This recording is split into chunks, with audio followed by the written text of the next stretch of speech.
ये धारावाहिक किसी प्रकार की ऐतिहासिकता का दावा नहीं करता। तत्कालीन परिस्थितियों को दर्शाने के लिए आवश्यक और उचित नाटकीय रूपांतर किए गए हैं। ऐतिहासिक रूप से जोधाबाई के स्थान पर हरकाबाई, हीर कुंवर जैसे नाम इतिहास में प्रचलित हैं। ये धारावाहिक किसी भी सामाजिक परंपरा और पारिवारिक संबंधों का ऐतिहासिक दावा नहीं करता है। इसका उद्देश्य किसी भी समुदाय की भावनाओं को ठेस पहुंचाना नहीं है।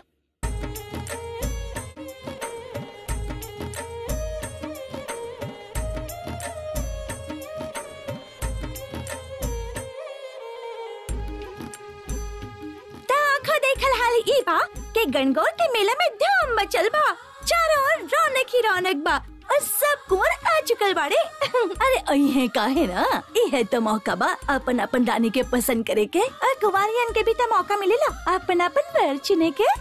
यही खातिर तो खेल हो खेला, जहाँ बा के नौजवान अपन अपन हुनर दिखा के कुंवारियन के खुश करेले, जैसे मल्ल युद्ध, भाला फेंकल, तलवारबाजी। चले जाए इनकरा सजाली फिर चलब। अरे सुकन्या, तहर दूजा हार कहाँ बा? मासा तो हमनी तीनों को एक जैसन हार देले रहनी। हाँ देले रहनी। त कहाँ बा? बाद में बताइब ना। बाद में मतलब? बाद में कुंवर लोगन के देखला के बाद, और का। पर अगर ए तरह बिना पूरा सजे धजे गईलू ना, तो वो खूबसूरत जवान तो के कुबरी की जगह दासी समझी है। चल शिवानी चली।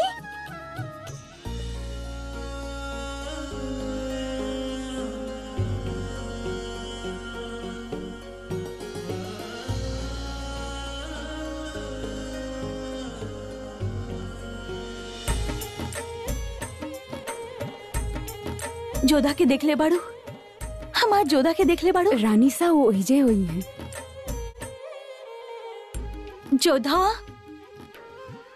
जोधा के देख लू। अंदर होखी रानी सा। अंदर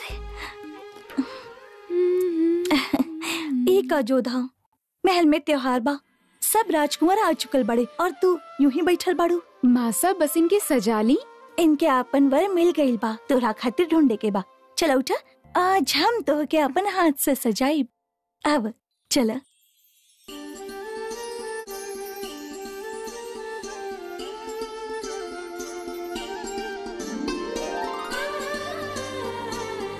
देखी त मासा, गौरी माँ कितना अच्छा लग रहल बानी।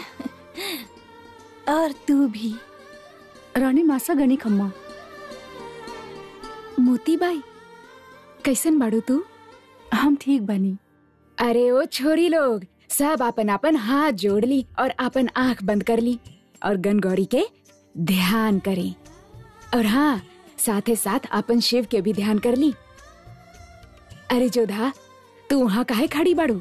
यहाँ वा।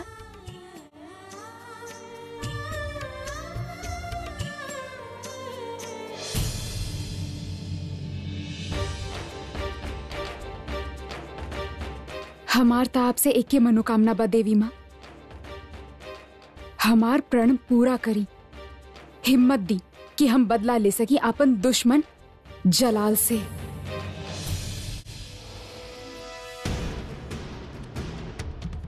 ए तरह पूजा के समय दुश्मन के नाम ना लेहल जाला जोधा। कहले पूजा के समय सरस्वती बसेनी होठ पे, उस समय जेकर नाम लेहल जाला उनकर आशीर्वाद उनके ही नाम के साथ जुड़ जाला। आशीर्वाद तो हम अपना खातिर मंगनी है मासा, और जलाल खातिर मृत्यु। बस समय गलत बा। मैनावती, काहे बार बार कोसत रहेलू? तू सब लोग जाब मेला में।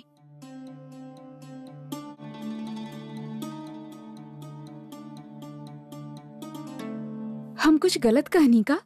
और ना तका, शिव और कौरी के मिलन के दिन बा। आज के दिन आपके अपन प्रेम के बारे में सोचे की चाहिए।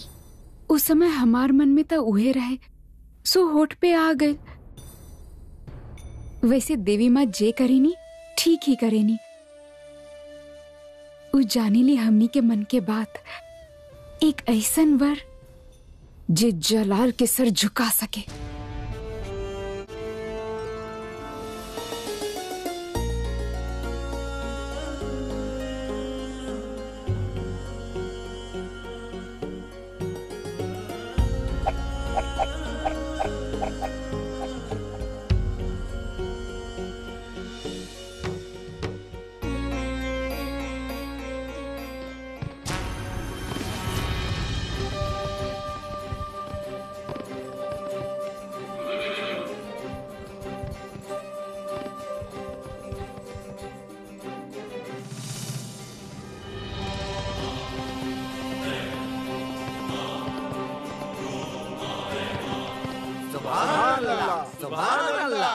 सुभान अल्लाह।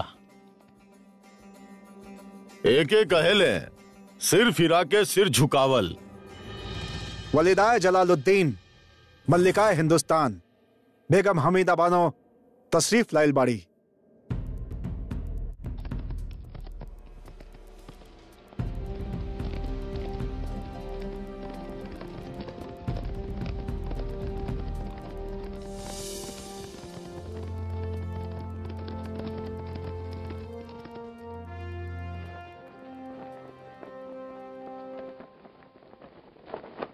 अस्सलाम वालेकुम। वालेकुम अस्सलाम। आप यहाँ? अजमेर शरीफ तक आयल रहनी, सोचनी आपन बेटा से भी मिल ली और पूछ ली कब तक लौटब। सब इंतजार कर रहल बाड़े। बड़ अम्मी की तरह खत लिख देती तो हम जवाब दे देती। खत? ऊ तक कोनो सियासी रस्म लागेले और सियासत खातिर जज्बात के नजरअंदाज न करल जाला जलाल। शायद ऊ तो हमरा विरासत में मिलल बा। आप भी तो सियासत खातिर जज्बात के छोड़ देले रहली। जलाल खैर, ई वक्त हम मजबूर बानी। राजपूताना से लड़ाई सर पे बा और हम आमेर के सर करे चाहतानी। जब आप वापस जाएं तब बड़ अम्मी से कहिया कि हम उनके हरदम याद करेली। बता दिया उनकरा के जलाल के बख्तर कहूं से कटल नहीं खे और हमार बेगम रुकैया से कह दिया आप कि हम उनके कम से कम दिन में 2 बार तक जरूर याद करेली। हम याद ना आवे नहीं तोहके? आवेली। हम जब भी केहू लावारिस के पत्थर के बीच रोवत देखेली तब आप याद आवेली। शायद वो माँ की भी कुछ आप ही की तरह मजबूरी रहल हुई। खुदा हाफिज।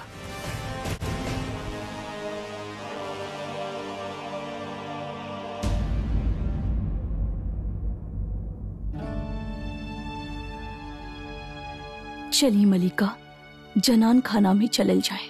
ना, हम दिल्ली वापस जाइब। इतना दिन के सफर कैला के बाद आज जलाल के एक नजर देखे आयल रहनी। हमके देख के ओकर नजर में कोनो फर्क न पड़ल जीजी अंगा। जलाल अपन जख्म कुरेद कुरेद के नासूर बना रहल बा। कैसन जख्म? शहनशाह सूरी के फौज से बचे खातिर हमने काबुल में पनाह ले ले रहनी। माहम कामरान के हुक्म पे अस्करी शहनशाह के कैद करे आ रहल बाड़े। शहनशाह गंधार के सरहद खातिर निकल चुकल बाड़े। हमने भी उनकर साथ देवे खातिर जाए के होखी। आगे न जाने कहाँ कहाँ भटके के होखी। हम जलाल के अपना साथ ना ले जा सकब। एक तू ही तबाड़ू जेकरा पे हमके भरोसा बा। यही से इनकर जिम्मेदारी तोहरा पे सौंप के जा रहल बानी। और तब से जलाल महामंगा के माँ समझेला और वो भी हक जतावेनी। पर तबाही के रास्ता से जलाल के वापस लावे के ही होखी। आवाम में ओकर खौफ बा। खौफ शहनशाहों के शोहरत बा। बस अब ता एके उम्मीद बा केहू आए ओकर जिंदगी में रोशनी बन के जे ओके ये अंधेरा से निकाल सके।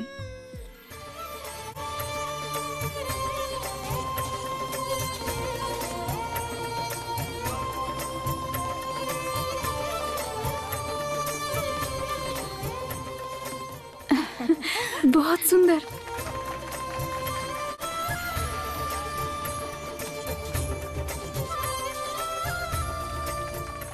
कितना सुंदर नृत्य कर रहल बाड़ी। सुकन्या जी मासा। का कर रहल बाड़ू? वो बस चूड़ी। आवा। बस आवत ही बानी मासा। चल। मुगलन के पराजित करे खातिर हमनी के संगठित होके की आवश्यकता बा और यही खातिर आपके हमनी यहाँ बुलौले बानी ताकि मुगलन के पता चल सके कि हमनी उंगली के तरह भले अलग अलग दिखत होखी किंतु मुट्ठी के तरह एक ही बानी। उ शेर बाड़े तो हमनी 1.25 शेर बानी। पर ये बात हवा में बा कि आप उनसे मदद मांगे गए रहनी। ये बात झूठा।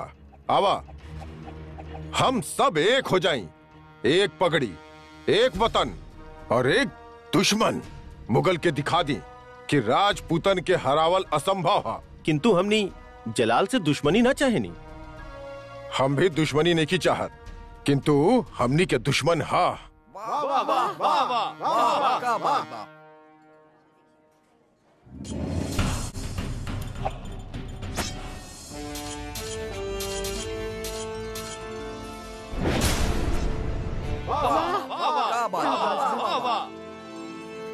शायद भाग्य इनके हमरा ही खातिर भेजले हो कि हम आपके चुन लेनी।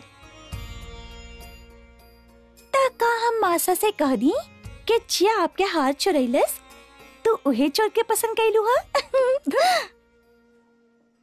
यही लागत है राजपूत, देखे में भी और शौर्य में भी। यही ठीक बा जोधा खातिर और आमिर खातिर।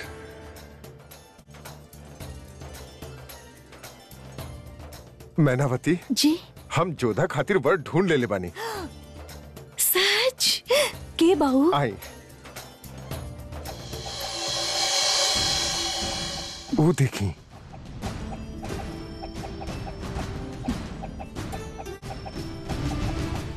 खाई हमारा सौगंध।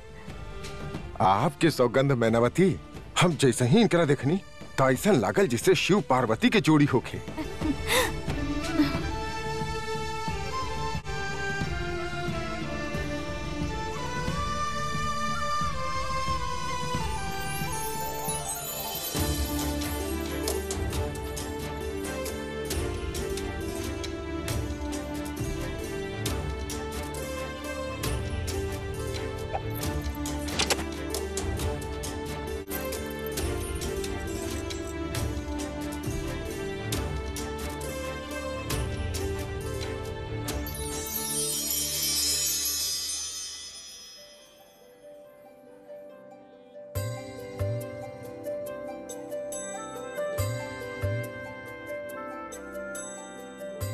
इहे रहली जौन ओ दिन झरोखा में रहली, जेकरी हार बा वैसन ही बूंदा, वैसने कंगन।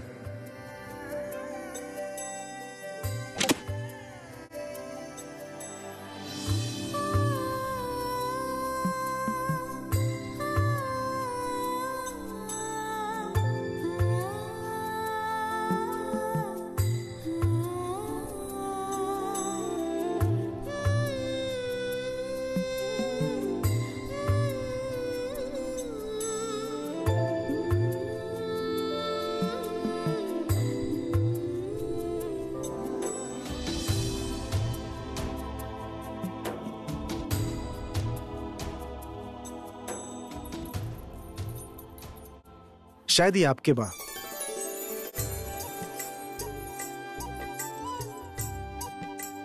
पर ई आपके कहाँ से मिलल?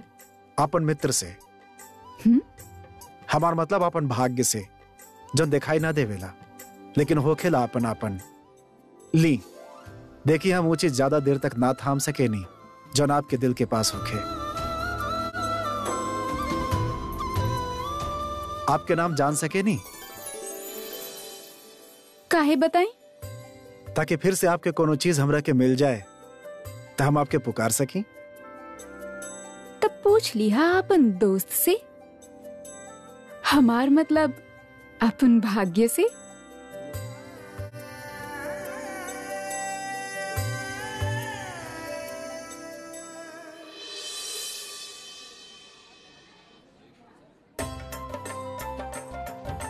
अरे जीजी, ये हार आपके कहाँ से मिलल? शायद कहीं गिर गईल रहे। एक राजकुमार लौटाइलस के? पता ना, उनकर चेहरा तो हम ना देखनी। लो, पर आपके हार तो हमरा पास बा। जब आप निशाना लेत रहनी तो गिर गेल रहे। तो फिर ई हार हमार हा जीजी। और जॉन राजकुमार आपके ये हाथ दहले, सुकन्या जीजी उनके ही पसंद कई नहीं। हम मासा और बाबूसा से यह कहे वाला रहनी। बावली तना हो गई बाड़ू तू दोनों। अरे भले ही वो लोग मजाक में कहेले कि आपन आपन वर ढूंढ ली, पर रिश्ता तो उहे तय करी है ना। पता ना सही कहनी की गलत, पर हम तो उनके चुन लेनी।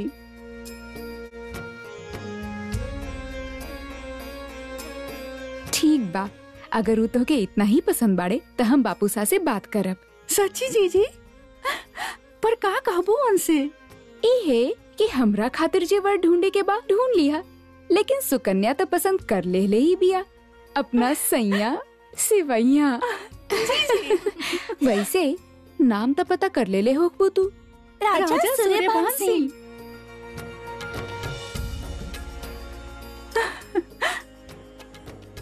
जन लड़की वहाँ खड़ा बाड़ी ओमे सु नीला जोड़ा वाले की का नाम बा?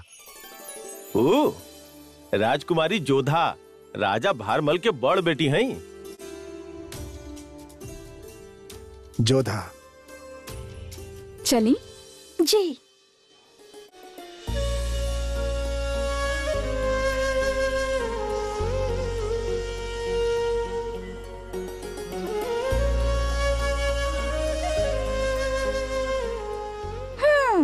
अब जब चीजें जिम्मेदारी ले ही बानी तो रिश्ता तय ही समझी।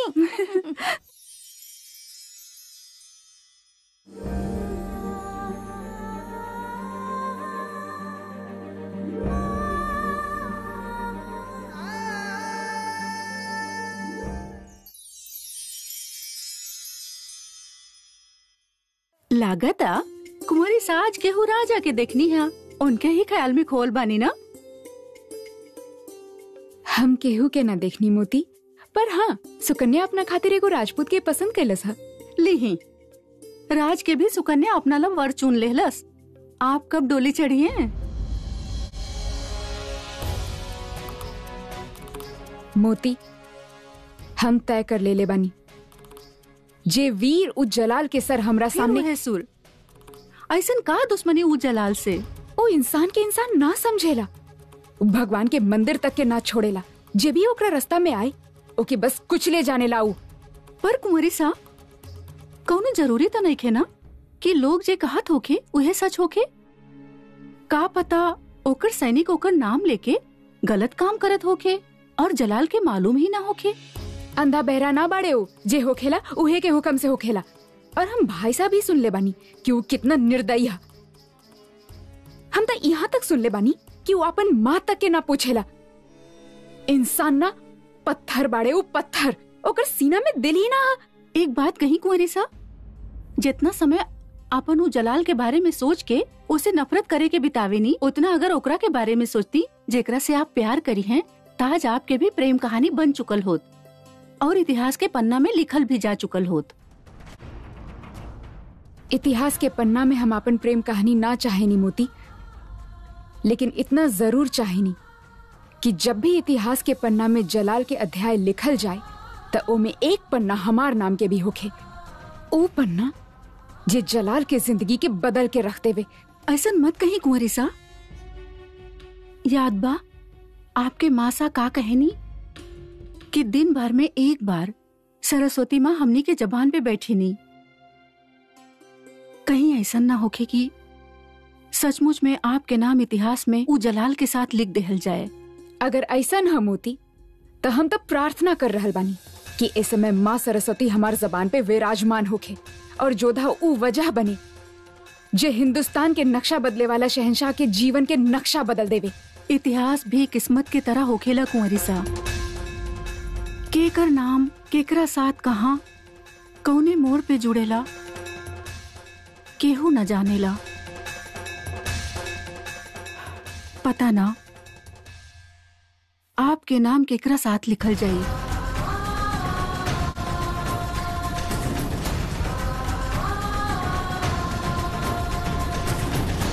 एक बात याद रखिया जलाल, तारीख में तोहार नाम सबसे बड़ सूरमा के तौर पे दर्ज होखी। आज अचानक आपके ऐसन काहे लागल खान बाबा? अचानक ना, बरसों से हम देखत आ रहल बानी। जीत के जुनून लेके पैदा भइल बाड़ा तू। दुश्मन होखे या जज्बात, दोनों पे बखूबी काबू पा सकेला तू। जंग के मैदान होखे या कि महल, जीत तोहरा जहन पे हावी हो खेले। रात की सोवत वक्त भी शमशीर अपना आप से एक पल भी जुदा ना करेला। इंसान के मुकद्दर सोवत वक्त भी होकर साथ ना छोड़ेला खान बाबा, तो हम अपन शमशीर से कैसे जुदा हो जाई। और ये कलम हा जैसे हम तारीख लिखब। इंशाअल्लाह तोहरा पास तो दिल बाड़े ही ना, मगर हमार दिल कहेला कि हिंदुस्तान तोहरा मुट्ठी में होगी, और ये मुट्ठी कभी भी केहू भी खोल न सकी। आमीन सुम्मा आमीन।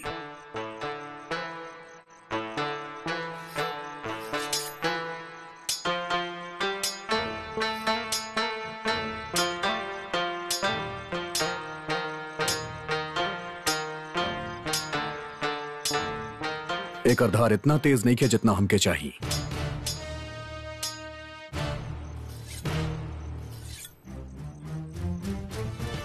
सलाम हुजूर, जौनपुर जिला के खानेदार खान जमाल तशरीफ लाइल बाड़े।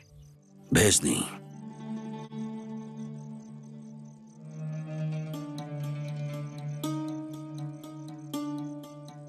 आप हमनी के याद कनी खाने खाना। तो बादशाह सलामत से मिलल रहला? जी। काहे? एगो अहम सियासी मसला पे बात करे के रहे। हमरा इजाजत के बगैर बादशाह से केहू हम कलाम ना हो सकेला। ये हमार हुक्म रहे, ता हुक्म की नाफरमानी काहे? चल जा यहाँ से। हम तोहरा की है लम्हा तुहार जिम्मेदारी से खारिज करतानी। हमनी के सिर्फ शाही फरमान ही निकाल सकेला, आप ना।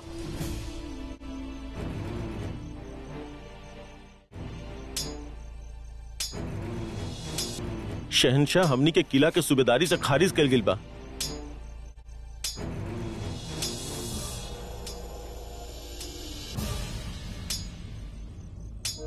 शहनशाह खुद खान जमाल के साथ आपके जानिब आ रहल बाड़न।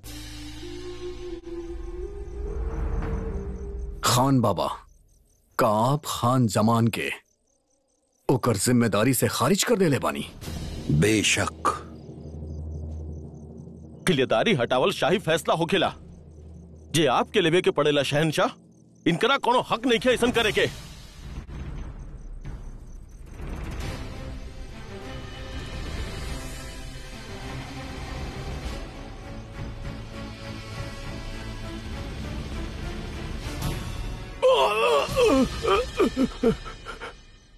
कान खोल के गौर से सुन ला। तो जलाल के कान इतना कच्चा नहीं खे जे अपन खान बाबा के खिलाफ में भर दिया जाए। तहारी गद्दारी के सजा जान ले सकेला तार। वो तो कबो हमार नजरे करम रहे तारा पे। ये खतीरा सही सलामत जिंदा बाड़ा। अगर हमार खान बाबा तारा निकाल देले रहे तो तारा निकल जाए के चाहत रहे। हमरा तक फरियाद लेके आयल बेवकूफी रहे तहार। निकल जा यहां से।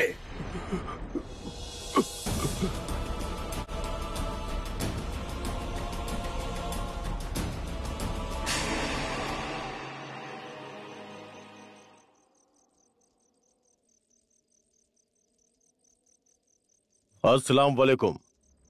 शहनशाह सलामत रहे। आमेर से हमनी के कुछ जासूस खास पैगाम भेजले बड़े। आमेर में राजपूतन के जमावड़ा बा। राजा भारमल अपन बेटा भगवान दास के वहां के राजा बना देले बड़े, और यही वजह से उनकर भतीजा सुजामल बागी हो गई बा। गड़गौर के बहाने वहां साजिश हो रहल बा। खान बाबा का खूब तकदीर निकलल। आज ही हमार शमशीर के धार भी निकलल बा। गुस्ताखी माफ शहनशाह। ये बात के इतना आसानी से ना ली तब बेहतर होगी। शरीफुद्दीन की खबर सही है, मगर मुकम्मल ना। हाँ, राजपूत अपन फौज जोड़ रहल बाड़े, मगर साथ ही साथ वो अपन लड़कियन के शादी करके आपस में रिश्ता भी जोड़ रहल बाड़े। पर शहनशाह, अगर हकीकत में सारा राजपूत एक साथ इकट्ठा हो जाई हैं तो चट्टान के मानिंद बहुत मजबूत हो जाई हैं।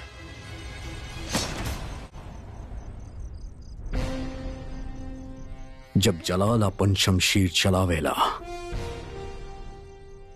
तब चट्टान भी रास्ता दे देवेला। अब एक ही रास्ता बा, जंग। आपके जज्बा काबिल तारीफ है, मगर यह वक्त जंग के बारे में सोचे के ना चाहिए। सही वक्त के इंतजार करे के होगी। ये जिम्मेदारी अब आप हमरा पे छोड़ दी। फिलहाल हम जौनपुर की तरफ कूच कर रहल बानी। मनसबदारी के चंद फैसला करे के बाद आप अपन ख्याल रखी। खुदा हाफिज। खुदा हाफिज।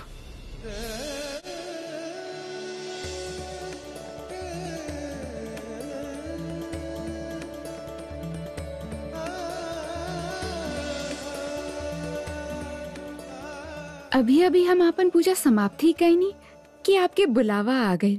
बताई काहे बुलाईनी हमके? काहे कि आज तहर मासा और बापू सा के खुशी के ठिकाना ही ना बजो था। तहरे साथ बांटे के रहे सब बुला लेनी। आप दोनों के इतना खुश देख के हमके भी बहुत खुशी हो रहल बा, लेकिन एकर कारण तो बताई। तू हम? हाँ जोधा, तहर बापू सा तहरा खातिर वर ढूंढ ले। ठीक वैसने वर जैसन तो की चाहत रहे। हमने से भी ज्यादा प्यार करी तो से। वीर बा, जोधा बा, पूरा राजपुताना उनका नाम बड़ा आदर से लेवेले। ऐसन राजा जे मुगलन से डट के मुकाबला करी, उनकरा पीठ ना दिखाई। और सबसे बड़ बात बताई, तोहरे बापू सते केवल सोचत रहले। इससे पहले ही हमने कुछ करी, इतने में उनकरे तरफ से रिश्ता आ गई और हमने मना ही ना कर पाईनी। अच्छा बताई, हमके हमार मेहंदी में केकर नाम ढूंढे के बा? राजा चंद्रभान सिंह जी के बेटा सूर्यभान सिंह जी के। और जे राजकुमार तो के ही हाथ देले, सुकन्या जी जी ओकरा के ही पसंद कईनी। नाम तो पता कर ही ले होगबो तू। राजा सूर्यभान सिंह।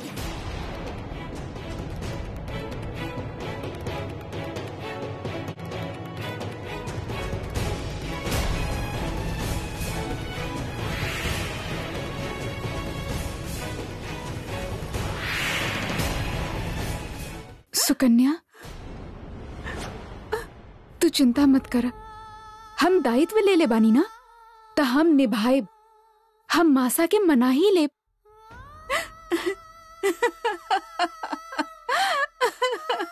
अरे कमाल कर रहल बाड़ू तू भी। हम तोहरे बारे में चिंता कर रहल बानी और तू हंस रहल बाड़ू। और काका छिनबू तू हमसे? हाँ, तू कहे का चाहत बाड़ू? ये कि अधिकार छीन के स्नेह जताइब के तो से सीखे जोधा। देखा, दासी के अधिकार भी छीन ले लू ना तू।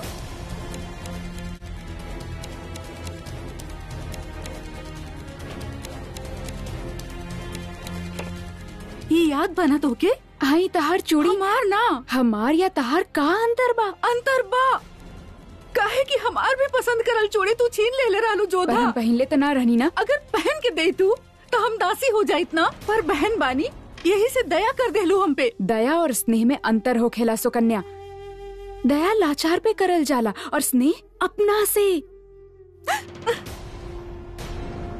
और अपन बना के ही सब कुछ आसानी से छीनल जा सकेला, चूड़ी भी और सिंदूर भी। सुकन्या, ये का कह रहल बाड़ू? एक बार फिर छोट होके के दंड भुगत रहल बानी मासा। कौन चीज के दंड? राजा सूर्यभान के पसंद कैले रहनी हम जोधा, और उनका रिश्ता जुड़ रहल बा जोधा से। सुकन्या,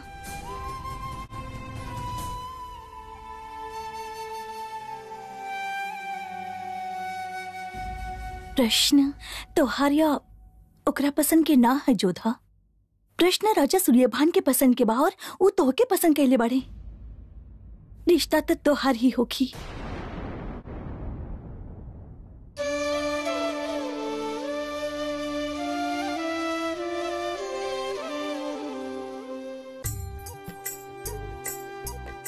औषधि ले ली बापू सा? औषधि की आवश्यकता नहीं है बेटा, कितना अच्छा लागेला जब समय साथ देवेला। जे रिश्ता हम चाहत रहनी वो रिश्ता उहे हमसे मांग ले।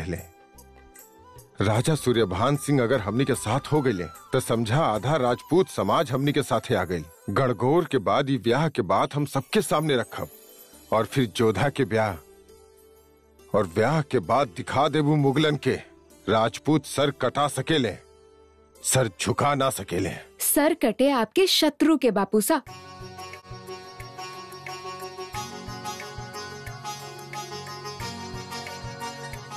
एकरा के पीली जीत के समारोह मनावे खातिर शरीर के साथ भी तो होके के चाहिए। जब आमेर के भाग्य स्वयं औषधि दे रहल होखे तो कैसे मना कर सकेनी हम। ली देखनी बेटन से बेटियन के मान कितना अधिक होखेला। कहे कि बेटी तो पिता के घरे मेहमान होखेली ना, और बेटा जीवन भर सर पे मडरात रहेले। बापूसा हमके आपसे एकांत में कुछ बात करे के बा।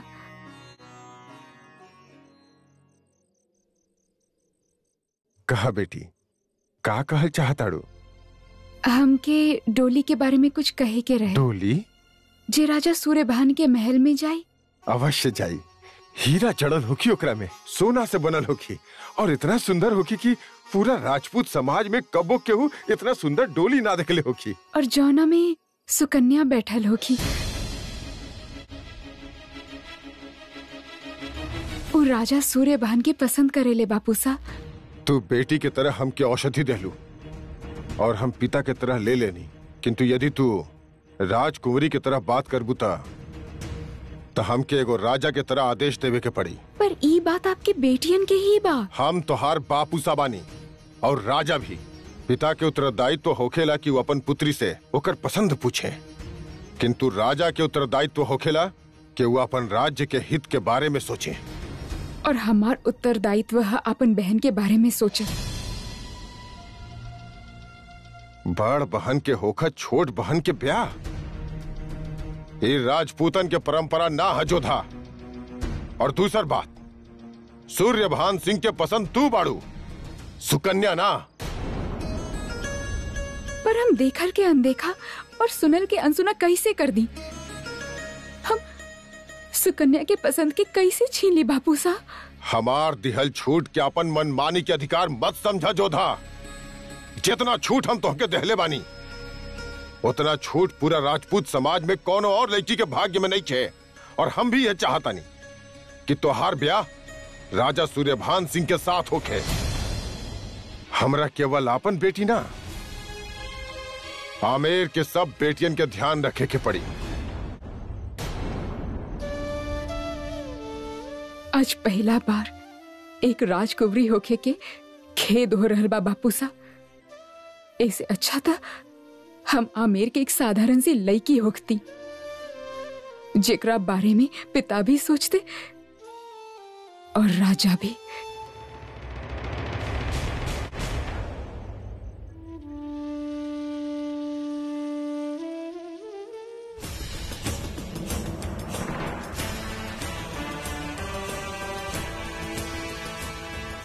अब्दुल,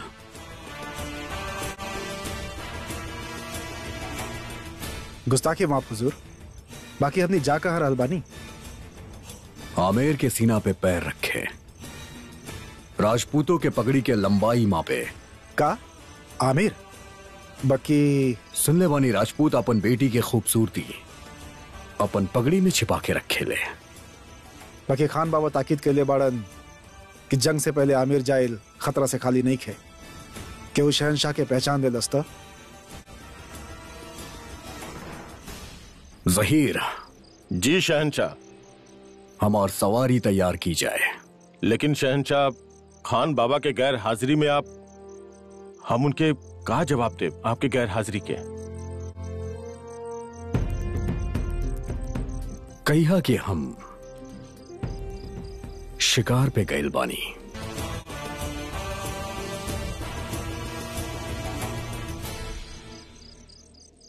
जहीर। जी शहनशाह।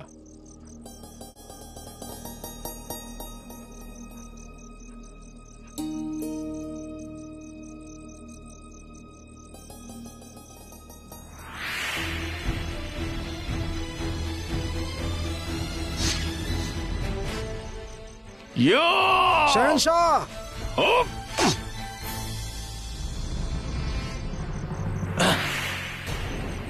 सांप रहे शहंशाह, आपके डसे ही वाला रहे। हमके तहार वफादारी और तहार अकलमंदी पे हमेशा से नाज हा। तू एक बेहतर सिपाही हवा।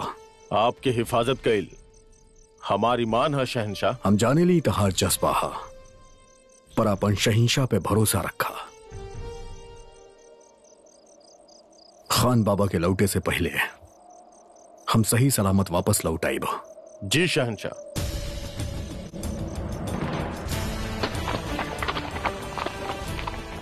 खान बाबा के लौटे से पहले हम सही सलामत वापस लौट आइब। जी शहंशाह।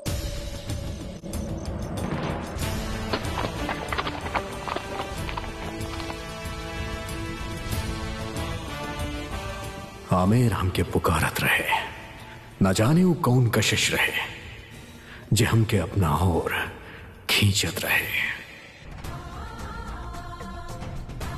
दिया के जोत हमार दिल के हाल बयां करत रहे। रास्ता लंबा रहे, पर मंजिल के चाह इतना कि ना दिन के ख्याल रहे ना रात के। एक और मासा और बापू सा हर समय सूर्य भान के बलाइयां लेते रहले, तो दूसरा और सुकन्या हमसे मुंह फेर ले रहे। पर बापू सा के वचन से हम विवश रहनी। ना दुश्मन के डर रहे ना मौसम के मिजाज के, बस रहे तो सिर्फ एक जज्बा, आमेर के सरजमी के छुए के, होकर तपिश के महसूस करे के, ओकरा आपन बनावे के। राजपुताना के सरजमी हमार कदम चूमत रहे, माना अब राजपुताना के तकदीर हमार तकदीर से जुड़त रहे। ए बीच गनगौर अपन चरम पे रहे, रंग से आमेर खिल उठल रहे, पर इस सबके बीच हम परेशान रहनी और हमार शक्ति रहले हमार कान्हा। हमके विश्वास रहे कि वो कौनो न कौनो रास्ता हमके जरूर दिखाइए।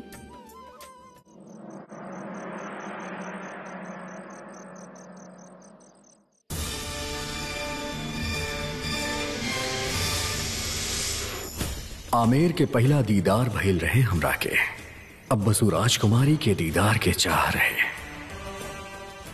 जश्न गणगौर के आखिरी दिन रहे और हमार आमेर के सरहद पे पहला लागेला जश्न गणगौर अपने चरम पे बा। तका करब शहंशाह।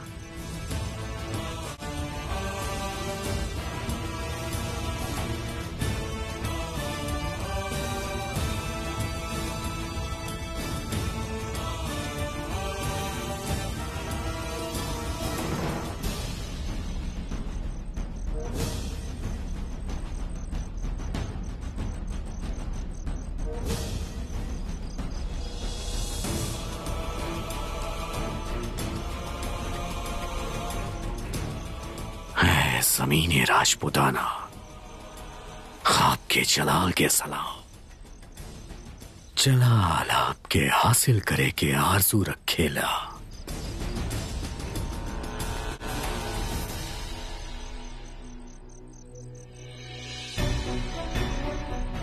वाकई कितना खूबसूरत बाई आमेर। हमरा तो दोजख लागेला।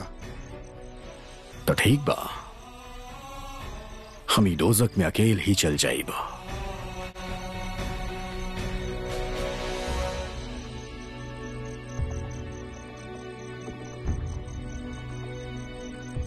तू हेजे रुकिया, हमार शमशीर के साथ है।